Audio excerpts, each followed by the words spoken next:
je suis persuadé que d'ailleurs les institutions seules n'ont pas nécessairement les réponses, et que les réponses, et on le voit d'ailleurs dans de multiples travaux que l'on conduit, eh bien c'est en échangeant avec les citoyens, avec les habitants, mais aussi avec les entreprises.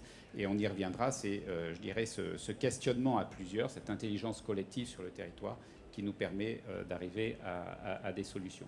Aujourd'hui, la réglementation qui existe n'est pas suffisante, et donc il faut aller au-delà, prendre un certain nombre de mesures très concrètes.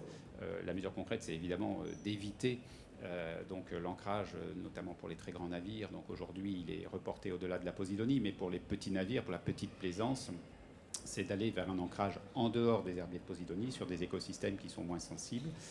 Mais lorsqu'il n'y a pas d'alternative possible, c'est de pouvoir équiper par des bouées écologiques et d'avoir une obligation de mouillage sur ces bouées.